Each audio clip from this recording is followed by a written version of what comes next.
Salve, salve, família! Salve, salve, galera. O podcast hoje tá numa conformação diferente, a gente trocou do 4-4-2 tradicional pro 4-3-1. Tadeu subiu na mesa porque um convidado muito especial pra gente, mas também pra ele tá aqui na mesa hoje. Mas antes de falar do nosso convidado, a gente vai aos nossos... Você vai falar, porque você é um menino do recadinho. Garoto propaganda. É isso aí, pessoal. Esse podcast ele é um oferecimento dos nossos patrocinadores. Um deles é a Dom Virgílio Pizzaria no aplicativo da Dom Delivery. Entra aí, baixa e pede, que antes de eu terminar de falar tudo que eu tenho pra falar aqui, a pizza já tá pra você assistir o seu episódio. Tem o pessoal da Prev Medicina Diagnóstico, ultrassom e exames de imagem de qualidade para você, o melhor serviço médico prestado. Tem também o pessoal da Gui Apple, assessoria Apple para iPod, iPhone, iMac, tudo que é aí que você precisar. É só entrar que eles vão te fornecer o melhor produto com o melhor custo-benefício. Galera da COT, Clínica Ortopédica do Tocantins, fornece os melhores profissionais do serviço osteomuscular, junto com os melhores equipamentos para você e para sua família, para as pessoas que você precisa de cuidado. E é claro, o pessoal da Formed Marketing Médico. Você que está querendo dar um engajamento nas suas plataformas, está querendo subir nesse mundo digital, entre em contato no link que está aqui no nosso vídeo do YouTube. Vai preencher um formulário e você já vai direto pro contato com eles, beleza? É isso aí, pessoal. Caraca, eu quero o Pina do meu lado a vida inteira. Esse Meu menino sonho, é bom. meu sonho. Apresenta o nosso convidado aí. E hoje nós estamos aqui com um convidado mais do que ilustre, Dr. Alex. Aê! Dr. Alex, referência aqui em Palmas, hoje está na área da nutriologia, né? Então, Dr. Alex, o senhor tem uma história muito boa, é uma grande honra para a gente contar com o senhor aqui. Queria saber um pouco da sua vida, de onde o senhor veio, onde o senhor está, para onde o senhor vai. Vixe, aí agora só daí nós vamos acabar 1 hora nessa história. Né? A história é longa, mas assim, um privilégio, um prazer é meu, muito bom estar aqui com vocês, poder compartilhar, e eu sei que é um bate-papo muito legal, né, e contando um pouco da história de cada um que é convidado, e a minha história tem tudo a ver com o Tocantins, né, tô há 20 anos aqui, formei lá no Ceará, família humilde, meu pai sempre privilegiou o estudo, cobrava muito, estudamos em colégio militar, e meu irmão era o cabeça de chapa, ele é o gênio, ele puxava a gente acabava estudando, meu pai acabou não tendo despesa nenhuma com estudo, porque a gente tinha bolsas, por causa das notas, todo mundo se esforçava bastante, e ele era o responsável por isso, meu irmão mais velho, né? E aí a gente estudando e tudo, crescendo, sabendo que não tinha uma saída melhor do que estudar, e fiz medicina, fiquei impactado com o mundo de imagens, pensei em fazer radiologia, na época estava começando aquela radiologia intervencionista, mas aí comecei pela oftalmologia, tentando juntar a cirurgia com clínica, sempre gostei muito de clínica, e a oftalmologia foi um marco fantástico, né?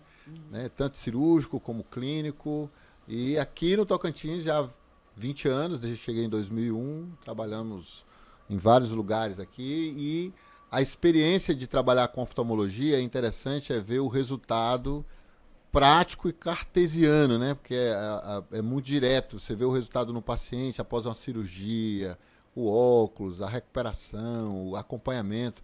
Eu gosto muito da parte de glaucoma, meu pai tem glaucoma, e aí assim, me despertou trabalhar com isso.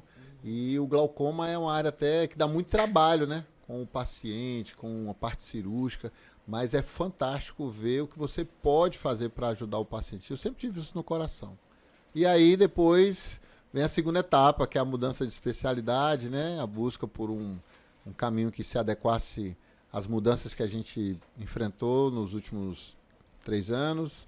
E entrou essa área de nutrologia, medicina integrativa, e veio mudando minha vida, mudou toda a minha visão de medicina, e de verdade, assim, é a mudança de paradigma, né? Apesar da gente estar envolto em muita ciência, mas você acaba tendo um novo olhar para como você olha para o paciente, como você vê sua própria saúde, alimentação e um monte de coisa aí. A história é longa. Eu acho que é isso que é uma das curiosidades que o pessoal tem. Como que foi apresentada essa transição de carreira para o senhor? Como que o senhor conseguiu chegar nisso? Como que o senhor foi apresentado à nutrologia? Como que você descobriu? Até porque, diga-se de passagem, conheço o Dr. Alex, experiências pessoais, né? Era um oftalmologista, não fala que era, né? Porque o cara não deixa de ser, é um oftalmologista. Não sai da especialidade, né? Não tá na especialidade, mas é um cara, assim, muito bom. Lembro, eu tenho uma experiência familiar, uma tia minha morava longe da clínica dele, em vez de ir em outros oftalmos mais próximos, cruzava a cidade inteira, que queria ser consultado pelo Dr. Alex. A clínica Itaquaralto. Itaquaralto, a clínica sempre cheia, assim, eu admito que, assim, até pra mim, foi até uma surpresa, né, quando eu fiquei sabendo da mudança do senhor, porque eu pensei, caraca, o cara é consolidado, um top de primeira linha, aí do nada, né, não foi um do nada para o senhor. O senhor, conversamos já, o senhor falou que teve uma transição, mas eu fiquei, uai, como assim? Pois é. O que acontece? Em 2020, a minha esposa teve o diagnóstico de câncer de mama e a gente buscando alternativas, né? Possibilidade de tratamento. Então, entrou um mundo que eu nunca imaginei ter acesso.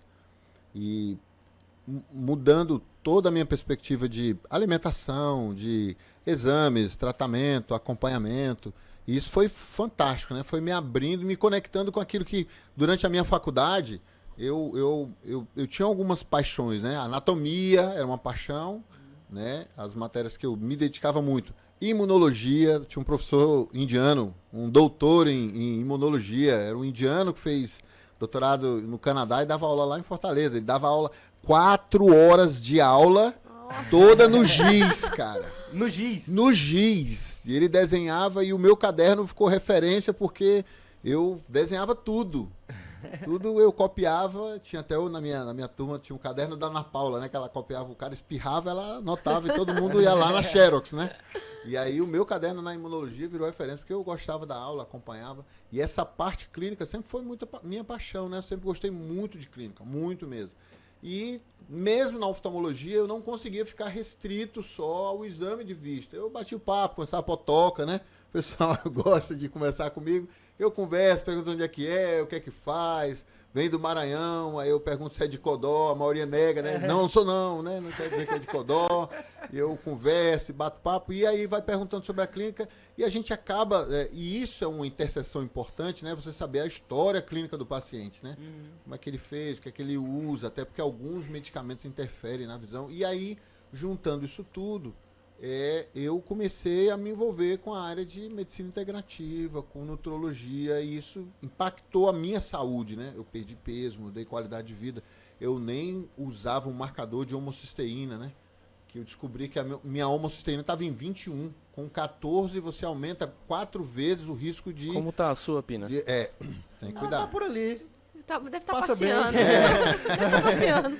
Eu Às vezes nunca me aparece. atentei, né? Mas eu estava em síndrome metabólica. Caraca, bicho. E a maioria dos nossos colegas médicos acaba entrando, né? Pelo estresse, trabalho. Aí você faz um estágio, né? A gente fazia o sonho de todo acadêmico de medicina em Fortaleza, era passar no concurso da Santa Casa, né? Ser plantonista da Santa Casa e ser plantonista do Hospital São José, que eram concursos, né? Então a gente fazia isso aí.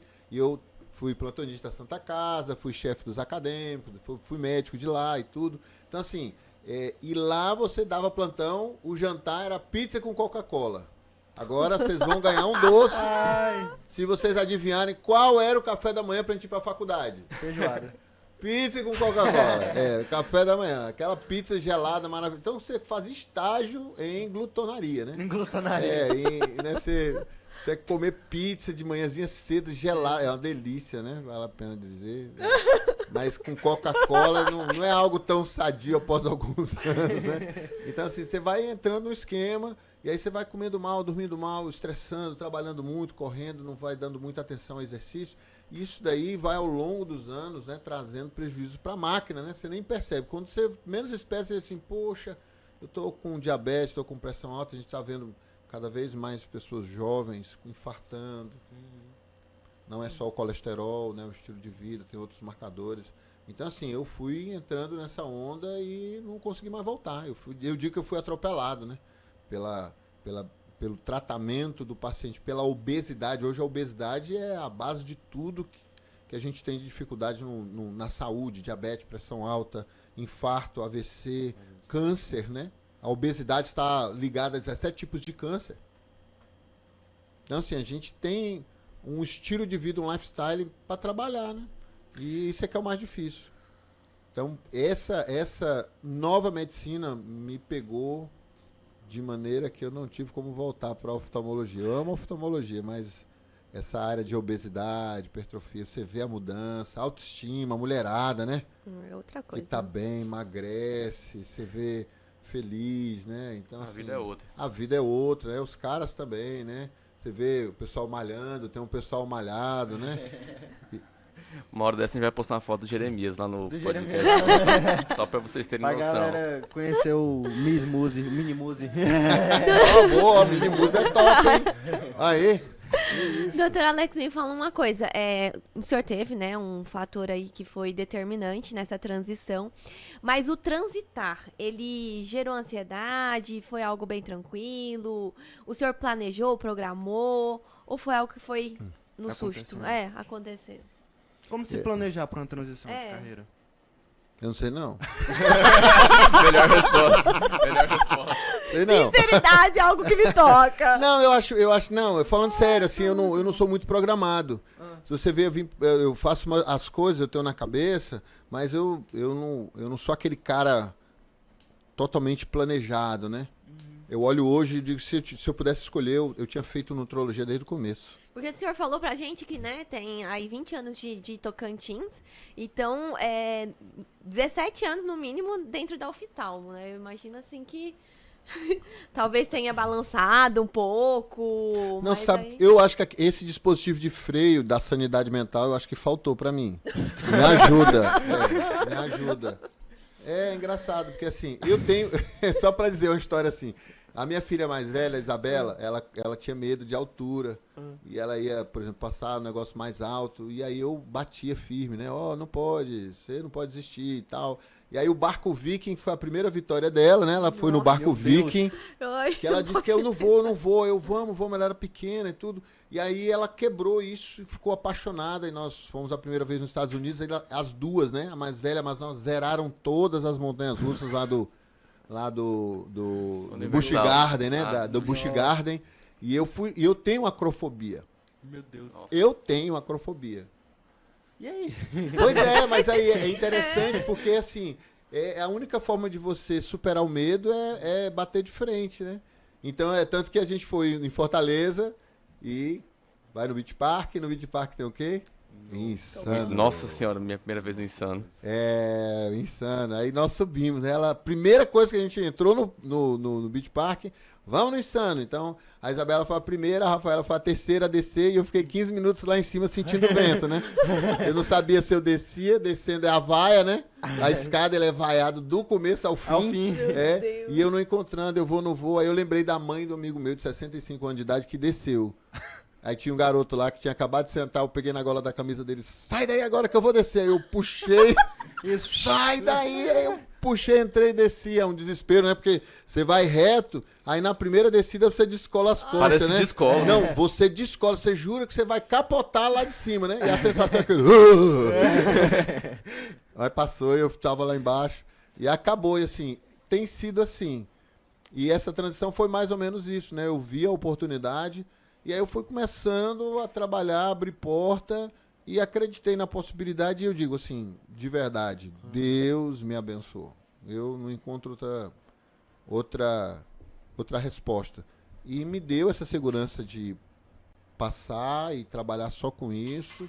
E a transição foi baseada na confiabilidade, isso que o Tadeu falou, né? Quem me conhecia, via que eu tinha um trabalho sério, né? Que eu cuidava bem do paciente, que eu não estava uma aventura, não tinha porquê financeiramente eu estar mudando de especialidade por uma questão financeira, eu estava num outro momento, mas era uma convicção, um desejo de trabalhar com a área, um prazer. Então assim, eu acho que eu nunca estudei tanto na minha vida, nunca, estudo muito, acordo de madrugada, estudo, leio muito, e isso tem feito uma diferença para você ganhar coragem. E assim, mas eu acho que os desafios, eles tornam você mais jovem.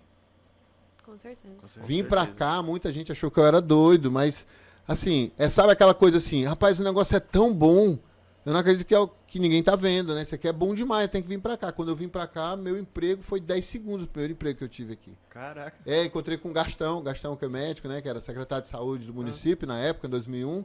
Aí um amigo me apresentou e disse assim, esse aqui é o Dr. Alex, oftalmologista, cearense. Lá, oftalmologista, tá chegando agora no Tocantins. Ele disse, pode passar no setor pessoal que ele tá contratado, eu preciso de oftalmo. 10 Caraca. segundos, Que cara. Aí eu luz. digo, Eu digo, aí foi começando a aparecer oportunidade, encontrei alguém, disse, não, eu vou te arrumar uma vaga no Detran. Aí outro falou, não, vamos fazer isso aqui. Eu digo, não, eu tenho que ficar aqui. É o lugar. E a mesma coisa foi com a nutrologia, foi abrindo a porta, né? O tratamento de obesidade, vendo a porta, vendo oportunidades, as pessoas com dificuldade, né? E eu digo, tem aquele versículo bíblico, né? Vinde a mim, vós que estáis cansados e sobrecarregados. Eu não tenho nenhuma visão messiânica, só para dizer assim. Mas eu digo assim, que eu faço do meu consultório um lugar onde você está sem esperança. Está desistindo, não consegue, está precisando de ajuda, né? E a própria Nutrology Academy, lá, o pessoal que tem, né, que trabalha a nutrologia lá dentro do Einstein, eles falam da medicação. E o que eu escuto no meu consultório de vez em quando é assim, eu quero emagrecer naturalmente. Eu digo, obrigado, foi bom conhecer você, um abraço. Quando você quiser, volte, né? Porque diz assim, você não engordou naturalmente, como é que você vai emagrecer naturalmente? Você não está natural, né? Então, eles falam exatamente isso, né? Que quando você fecha sua boca, né? E a maioria das pessoas diz assim, fecha a boca, falta vergonha na cara, para de comer, né? Não é só isso, você tem toda uma bioquímica, você tem todo um desejo, você tem toda uma bioquímica que te impede de emagrecer. Então, na verdade, quando você para de comer, você dispara um monte de sinalizador bioquímico que vai te obrigar a comer. Eu gosto de usar o exemplo assim, se você hoje parar de segurar a sua respiração, desmaiar e ficar sem respirar, você fica quanto tempo sem destruir o seu cérebro? Uns 5 minutos, né? 5 minutos. Agora, se você segurar a sua respiração, Logo 1 minuto, porque o teu organismo vai agir contra esse momento para te obrigar a respirar. A mesma coisa com a perda de peso. Ele não quer que você perca o depósito adiposo. Então ele vai jogar um monte de sinalizador e ainda vai desacelerar o seu metabolismo. Por isso que algumas pessoas dizem assim, gente, eu diminuo isso, eu já tenho tentado, já tenho feito dieta tal, mas eu não perco peso. Porque o organismo desacelera, que é para manter sua reserva de gordura. O seu maior teste. Desculpa. O seu maior teste, doutor, foi o senhor. O senhor se aplicou, o senhor mudou de vida, o senhor adotou como estilo de vida. Vestiu Perfeito. a camisa, né? Eu acho que não Vestiu a tem camisa. propaganda Skin the maior game. que essa, né? Começou comigo, foi com a minha filha, a Isabela, ela emagreceu, ela perdeu 10 quilos. 10 quilos, cara. 10 quilos. Ela é apaixonada por chocolate. Eu. Aí o negócio interessante foi assim, eu vou contar aqui, dar o spoiler, né, do emagrecimento dela, que foi assim, ela faz aniversário, aí no dia do aniversário dela, vamos começar o protocolo. Ela disse, hoje não. Era pandemia, aí ela comprou bolo, comprou brigadeiro, salgadinho, mas eram só nós 4 em casa, né? A festa dava para 15, mas ficou só nós 4. Ela comeu muito chocolate, aí no outro dia ficou ruim, comeu mais um pouquinho, aí no dia seguinte nós começamos, e ela conseguia passar perto do chocolate e dizer assim, eu tô bem, eu tô controlado, eu consigo não comer chocolate. Como que é? Vai desligando as tomadinhas da obsessão que a pessoa tem por comer? Na verdade é isso, né? Porque assim, a cirurgia bariátrica é fantástica, mas ela tem um fator limitante. Qual é? Você restringe o espaço físico, né? Você diminui a estrutura, você não consegue comer muito, mas você ainda tem o problema do hipotálamo. Núcleo arqueado do hipotálamo lá tá gritando, né? O POM, que é a CART, fica lá sinalizando o orexígeno, anorexígeno, essa história, aí fica ruim. A gente sabe de muita gente que tem dificuldade, passa mal, fica ainda com a cabeça de gordo, né? Então esse desejo hedônico pela comida. E a comida não é só uma questão de comer, tem muito do emocional, tem muito do estresse, né? Tem muito da sua história, tem um psicológico que está por trás. Então, assim, a pessoa precisa de ajuda mesmo. Então a gente usa, quando a gente fala protocolo, eu não quero colocar a questão do enlatado, mas é porque eu costumo dizer que você junta um quebra-cabeça no processo de perda de peso, você junta vários elementos, né? Você bate numa bioquímica. A última viagem que eu fiz para Salvador agora, eu passei numa livraria, eu gosto, né? De parar na livraria, ficar lendo, tomando café, essa história aí. Encontrei um livro de bioquímica, comecei a ler, comecei a ver coisas que, cara, eu sabia disso, mas eu não entendia por completo o que era o colesterol, o LDL, o HDL, o metabolismo, o lipídio. Por que é LDL, né? O que é HDL, né? O que é o colesterol? Como é que funciona? Onde é que está aqui a a chave, como é que você monta e desmonta o processo, né, de acúmulo de gordura. E isso é interessante. Eu tô quase decidindo fazer um mestrado em bioquímica, Que porque eu tô massa. amando essa parte. Mas é uma área E fascinante mesmo. tudo. Não, eu sou apaixonado. Dr. Alex Leninger. O Leninger, exatamente, o Leninger, exatamente. Eu tô lendo o Lange, né? O Lange. Que é o tradicional, né? O mini, mas é o Leninger e tudo. E assim, a obesidade tem a ver com isso. A gente estava até na discussão agora do Ozempic, do Ribelsus, né? Um caso que foi apresentado anteontem. A gente estava conversando, alguns cardiologistas, geriatras, e aí eles avaliando uma mulher de 66 anos, com obesidade, com diabetes, tratando doença ateromatosa. Mas assim, uma coisa aí é interessante que quando você entra, você acaba entendendo o paciente como um todo. E aí, e a reposição hormonal dessa senhora? Porque se você lembrar, quando ela entra na menopausa, o que acontece? Ela perde a proteção do estrógeno. Entendeu? Aí a gente começa a sectarizar muito a medicina. E não vê o paciente como um todo, né? Aí você vai fazer, tá com osteopenia, o que é que faz? O que é que faz na osteopenia? Dá cálcio. Não pode dar só cálcio. Você tem que entrar no metabolismo do cálcio, aonde? Vitamina D, K2, que é o GPS lá. Você quer cálcio no osso, mas não quer cálcio no sistema vascular, né? Sim. No vaso. Então, o GPS é a K2. Aí você, além disso, entra com estrógeno, osteoclasto, osteoblasto, você vai trabalhar, o paciente faz reposição hormonal, as mulheres, elas têm menos osteoporose. O negócio é profundo, Desmistifica viu? aí pra gente, então, porque o pessoal aceita bem a ideia de combater hipertensão com remédio, diabetes com remédio, mas ninguém aceita combater obesidade com remédio, ninguém aceita fazer a reposição hormonal, porque acha que vai ficar dependente, porque acha que quando acabar o efeito do remédio o resultado volta. Como que lida com isso? Como que se explica pra quem tá querendo entender? Eu digo que o emagrecimento é como você decolar um Boeing. Você tem que sair da inércia. A luta, assim, a maior dificuldade do avião é ele vencer a resistência. Ele superar, é a maior energia, assim, ele gasta muito combustível na subida. Então, o tratamento da obesidade, ele precisa ser multifuncional. Não dá para você tratar com uma coisa só, um medicamento só, já que a gente tem tanta alteração. Imagina um paciente obeso. Paciente obeso, 120 quilos, ele tem um tecido adiposo. Abra o tratado, não é o Alex que está falando, não é fulano de tal que usa remédio, nada. Abra o tratado de obesidade, abra um livro de endocrinologia, você vai ver lá, doença inflamatória. A obesidade é uma doença inflamatória, alto índice de citocinas. Vamos lembrar a bioquímica, né, do Leninger. De onde vem toda a nossa sinalização de inflamação? Interleucina, tromboxano, leucotrienos. De onde vem? Ácido araquidônico. O que é? Uma gordura. Então, quanto mais gordura, mais sinalização inflamatória. Aí a gente esquece isso, porque o que eu digo que acho que é o maior desafio que a gente tem hoje, nós estamos andando imprensados entre duas máquinas. Né? Nós estamos andando no meio de duas muralhas, a indústria alimentícia e a indústria farmacêutica. Você vai caminhando entre elas vão determinando a nossa caminhada.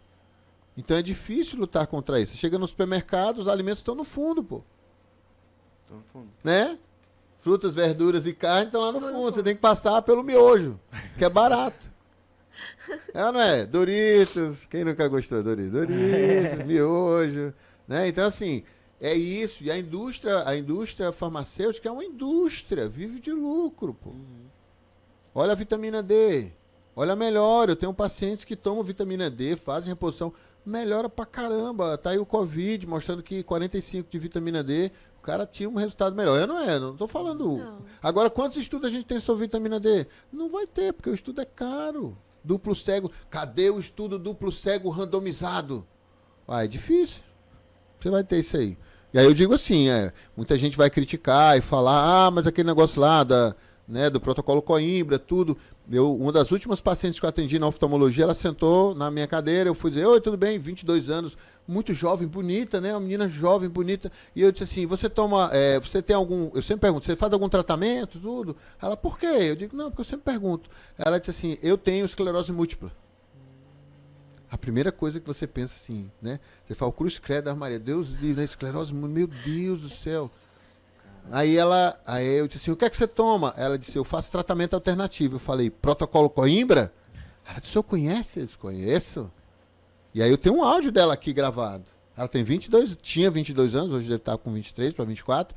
E ela disse assim, eu tinha déficit de memória, déficit visual, déficit de deglutição, eu tinha constipação, incontinência urinária, déficit de deambulação. E hoje eu não tenho nada. A visão dela era perfeita. Caraca. Usando vitamina D. Eu fui no Baracá e tinha um médico lá que tinha artrite reumatoide e ele não conseguia segurar a caneca. Ele subiu a vitamina D para 120 e eu não tinha mais nada.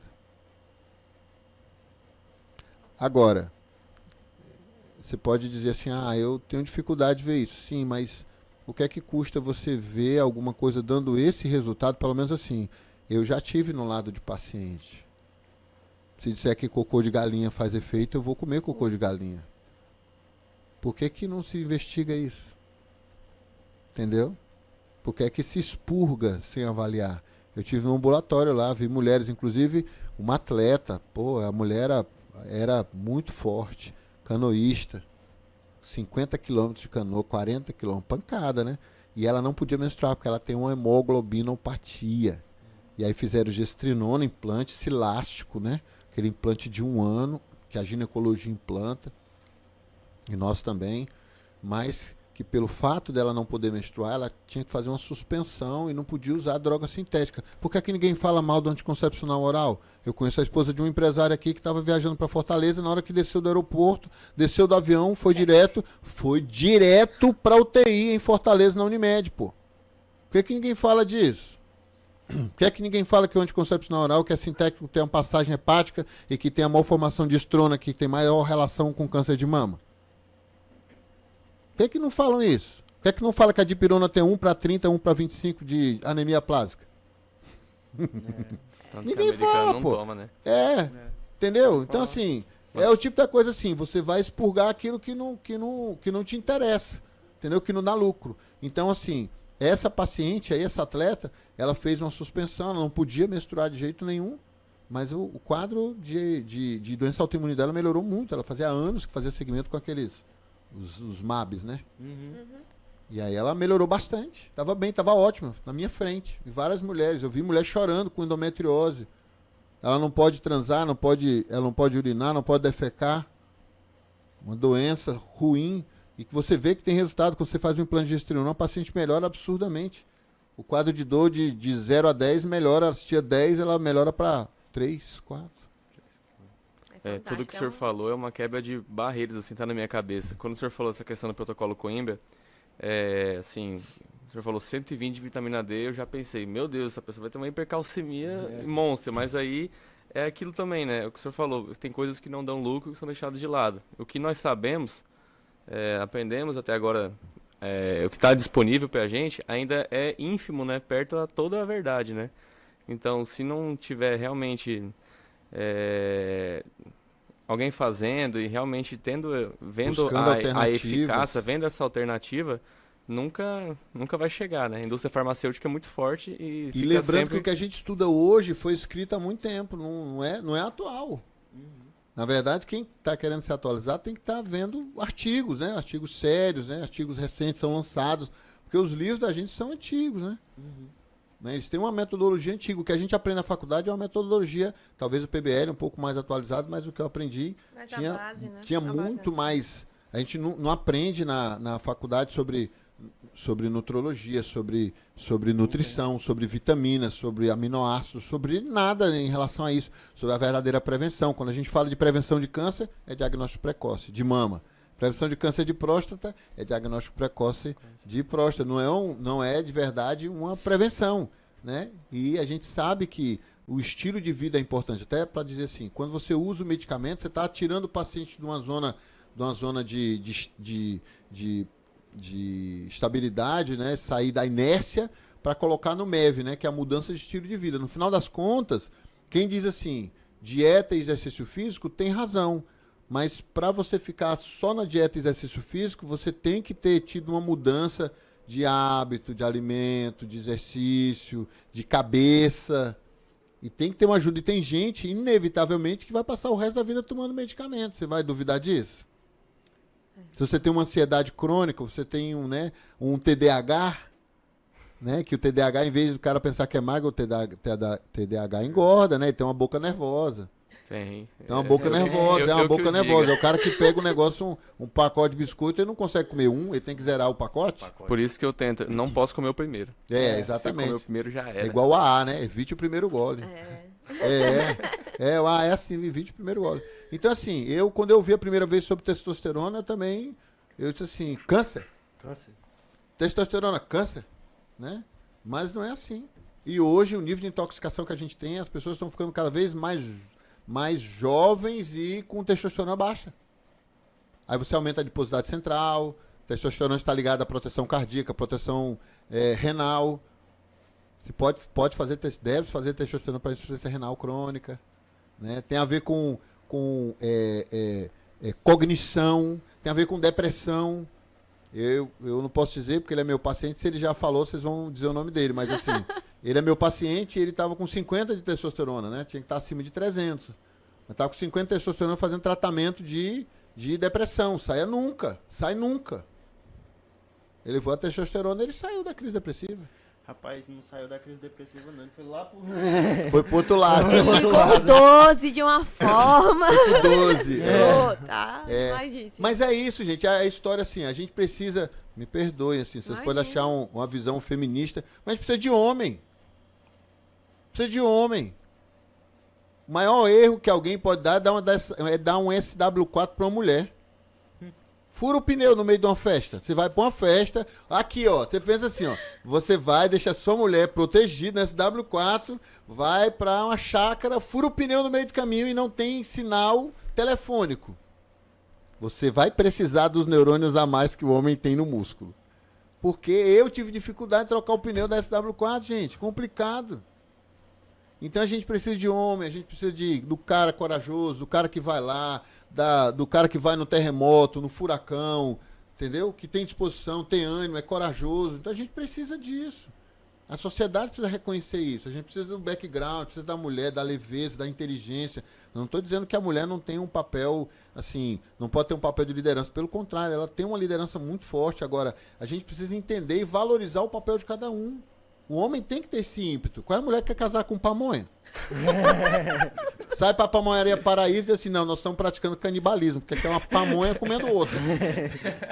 Ninguém quer casar. A mulher não quer, né? Não. O movimento feminista fala, mas você não quer um pamonha. Tem um rato. Não, vai você. Para com isso. Quem vai matar o rato, a barata? A mulher quer um cara que vai lá decidir.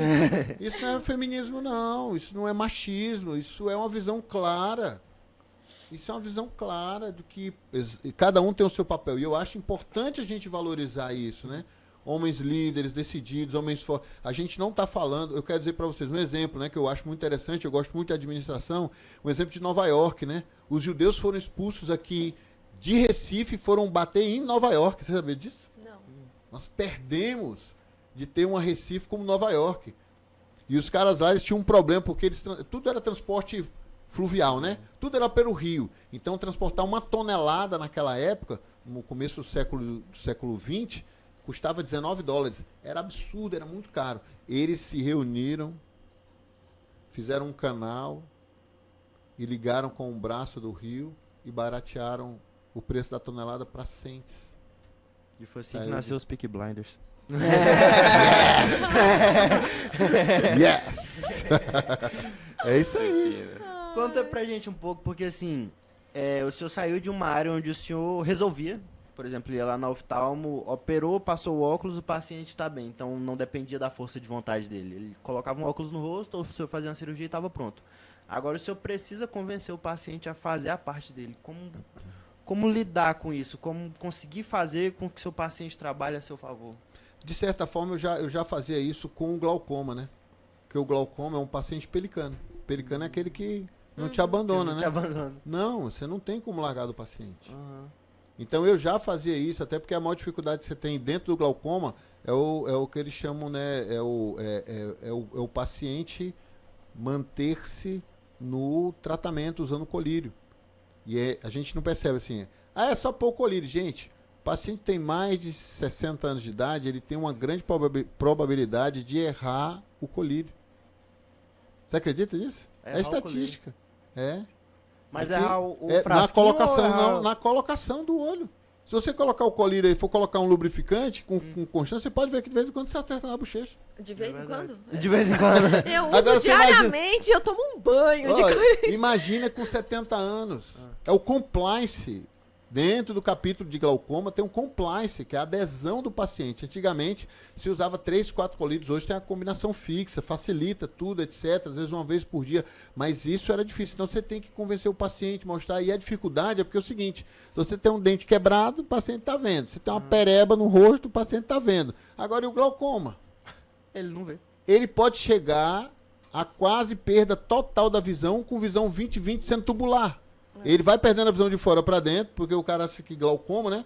Ah, o glaucoma perde a visão. Não, ele perde a visão periférica. Eu já vi paciente que você bota os dedos aqui e não vê nada. Mas ele vê no tubinho, é como se ele estivesse vendo no canudinho, ele vê 20/20. Aí só que quando ele Se piora, mirar um ele tiro, sai ele do... não erra. Ele sai do 20/20 pro 20/200, 20/400. Rápido, porque ele tá com visão residual. Então você tem que convencer aquele paciente do que o que você está dizendo é uma realidade. Que ele pode perder visão. Porque ele não está vendo nada, por enquanto ele não está vendo a repercussão. A não ser quando ele disse assim, doutor, eu não vejo nada desse olho. Aí ele começa a levar a sério. E homem também é ruim, né? Eu já falei sobre isso aí. Ele é Se mais você diz pra difícil, mulher, né? ela até acredita, mas o cara só vai no médico geralmente quando ele tá na beira da morte, né? For o carro, ele vai no outro dia, mas geralmente é só deixa pra depois. Doutor, hoje a gente sabe que a nutrologia, ela vem criando, né, cada vez, ela vem conquistando um espaço cada vez maior. E o senhor acha que o futuro da nutrologia, ele vai chegar, assim, a um ponto de que nós vamos ter nutrólogos dentro de hospitais? Porque, pelo que eu entendi, né, desculpa, eu talvez nem entenda muito, seja um pouco leiga dessa área, mas pelo que eu entendo, a nutrologia, ela é muito mais do que ter um corpinho bonito. Né? Ela é algo essencial que muita gente, né, trata a depressão, é uma coisa que às vezes o pessoal não tem essa visão. Acha que é só para testosterona na veia e crescer o músculo. O senhor acha que a nutrologia ela expande? Não sei a nível institucional, em termos de lifestyle, mas a nutrologia já está dentro do hospital, cuidando dos pacientes de UTI, pacientes com diabetes e tudo. E eu conheço a doutora Andréia, que é excelente nutróloga, está dentro do hospital e ela faz um trabalho fantástico no HGP, mas eu não gosto dessa parte, eu quero impedir que o paciente chegue lá. Chega lá. Ela está lá cuidando do paciente que precisa de cuidados específicos dentro do hospital. Mas esse lifestyle é o que a gente está fazendo aqui, batendo papo, conversando, trocando ideia, né? Tirando algumas coisas que são do nosso dia a dia, que a gente não percebe o mal que vai causando ao longo do tempo. Exemplo, o leite, Ixi. a Coca-Cola. É uma Leite com mudança de Nescau ou com cultura. Todd? Hã? Nescau ou Todd? É só com Todd. O Nescau é mais sadio. Mas esse é dos meus, esse é dos meus. Doutor, mais uma coisa assim, até desculpe-me ignorância sobre o assunto, não saber mesmo. Mas até nessa parte de conversação mesmo com o paciente, ambulatorial mesmo, até onde vai a nutrologia, até onde vai a endocrinologia, eu tenho essa... Não sei realmente. Essa Até onde é vai a cada nossa um, vai visão cada tradicional, né? Eu acho que essa visão da nutrologia, pendendo para a medicina integrativa, era o sonho inicial da medicina, né? Que era um médico que sabia muito, era o internista. Hoje a gente não vê internista. O meu professor, um dos maiores professores de exame clínico, de medicina, no Ceará, que foi o Dr. Otto Leal Bastos, meu professor, é vivo até hoje. Cara, ele é uma enciclopédia, ele sabe tudo. Sabe tudo. Muito bom. E a gente sectarizando, a gente desconecta. Porque como você vai separar um tratamento cardiológico de um paciente, do cardiologista do endócrino? Se o paciente tem diabetes, ele anda junto. Se ele tem doença cardiovascular, ele tem doença ateromatosa. Ele tem ateromatosa, ele precisa cuidar da diabetes. Não é possível você continuar tratando o paciente com medicamento oral sem você usar um análogo de GLP-1. Já está lá dentro da Sociedade Brasileira de Endocrinologia, que tem que tratar do geral. E aí você tem que ampliar a visão, não dá para ficar. Então Ou você, como endócrino, vai sempre estar cuidando das outras áreas e mandando seu paciente procurar, ou você vai ter que absorver algumas coisas para cuidar do seu paciente e pedir suporte. Porque, na verdade, assim, senão a gente não vê o paciente como um todo. Não dá para enxergar o paciente como uma unidade, né? Então ele vai ter um monte de problema. É a mesma coisa, uma tristeza que eu tive há pouco tempo atrás, examinando, eu ainda dou plantão no HGP, né, como oftalmo, uma paciente que perdeu um olho, perdeu um rim, o outro rim estava falhando e ele perdendo a outra visão. Então eu digo assim, eu não estou dizendo que ela não foi acompanhada, ela tinha um retinólogo, mas até que ponto esse retinólogo não deveria botar o pé na porta assim, não examino você enquanto você não tiver acompanhamento endócrino e tal, etc. Porque assim, precisa ter essa integração, porque eu sei se o paciente tem uma nefropatia diabética, ele com certeza tem uma retinopatia diabética. Se ele tem uma retinopatia diabética, eu sei que ele tem já uma nefropatia diabética. Não tem como você dissociar. Eu acabei de atender uma paciente hoje, que eu fiz uma avaliação, ela tem o quê? Uma doença ateromatosa da aorta. Então é obrigatório eu mandar essa paciente para fazer o quê? Coronária e carótida. Ela precisa. Então ela ia fazer outras coisas, dar um step back. Aí ela precisa ser encaminhada para o cardiologista para ele acompanhar essas duas coisas. Então, assim, essa visão global é que é melhor. Eu acho que é fantástico. Eu quero ser atendido dessa forma. Geral, avaliar o intestino, avaliar, né, sua função hepática, avaliar sua função cardíaca, avaliar seus hormônios. As coisas andam em conjunto. É a bioquímica. Não dá para separar. É tanto que quando eu imagino emagrecimento, eu preciso de terapia venosa. Por quê? Porque a oral demora, tem uma barreira intestinal. Você tem que, às vezes, tratar, né, o paciente que tem uma hiperpermeabilidade, que tem a ver, todo mundo sabe que você tratando melhora até a função imunológica, né? Tem a tiroidite de Hashimoto, que você tem aí uma interferência. E nisso, você tem esse paciente que precisa de uma terapêutica venosa para tratar o quê? Uma série de substâncias que estão aí ausentes, ou diminuindo, ou em falta, ou precisa de reposição, que ajudam no processo de obesidade, tratamento da obesidade. Você eleva a vitamina B, B12, o AD, você trata a ferritina, você trata a homocysteína, você diminui o PCR. Então você vai ajudando o paciente a repor a função básica que ele está bagunçado faz tempo. Então não dá para você dissociar. De verdade eu digo que é um quebra-cabeça, né? E aí paralelo você tem uma dieta, paralelo você tem um exercício físico, você tem que fazer um exercício físico de resistência, né? Um exercício resistido, né? Que é a musculação, que é melhor do que o aeróbico. O aeróbico é bom, mas o resistido é melhor, porque ele mantém ainda, aumenta a taxa metabólica basal, você continua queimando, né? Então, assim, é todo um conjunto. Então, você começa a ficar preocupado, você vai estudando uma coisa, vai estudando outra, vai estudando uma coisa, vai estudando outra, porque você precisa agregar conhecimento e suporte ao paciente. Então, assim, a endocrinologia é fantástica, mas eu digo assim, precisa ter uma visão geral do paciente, né? Eu não conseguia ser oftalmo sem entender essa visão geral. Show de bola. Não, tá aqui, tá bom. Não, muito bacana, Cara, doutor. o papo tá muito bom, mas a gente vai precisar liberar o senhor, porque o senhor tem compromisso daqui a Não, pouco. eu quero uma última pergunta. Então, vai. No fim das contas, doutor, no caso do senhor, tem um Doritos? Ou um chocolate? Vamos chegar lá. Nescau Totti. Acho que a gente pode liberar um dia do lixo, tá lá. Isso sim. Tem lá um guacamole, aí você pegar o Doritos, né, e tal. Mas assim, é interessante que se você colocar, né, a cabeça para funcionar, direcionando para mudança de paradigmas, você pode ter uma dieta muito legal, sem ser assim, aquela Radical. dieta... Sem ser aquela dieta 100%. assim, terrível, né? Mas assim, tem coisas que precisam mudar. A quantidade de açúcar que a gente consome, né? A questão do leite. Meu avô tinha uma vacaria, eu sempre gostei muito de leite, mas você precisa entender que a caseína é complicada, né? O leitinho, né? Quem nunca quis pegar meu uma Deus. colher de leitinho para grudar no céu da boca, coisa boa, né? Nossa. Para depois tirar com o dedo. Que maravilha, né? Então assim, o leitinho, mas a gente precisa entender que aquilo é gostoso, mas eu preciso começar a tomar algumas decisões se eu quiser ter uma saúde. A quantidade de glúten. Eu sei que hoje, o nosso pão tem 200 vezes mais glúten do que antigamente. Então, em algum momento isso pode ser muito inflamatório. Vai fazer ojeriza, né? Demonizar o pão. Não é isso. Mas em alguns pacientes, por exemplo, eu sei que que um pão francês, ele eleva muito mais a glicemia do que um pedaço de pudim.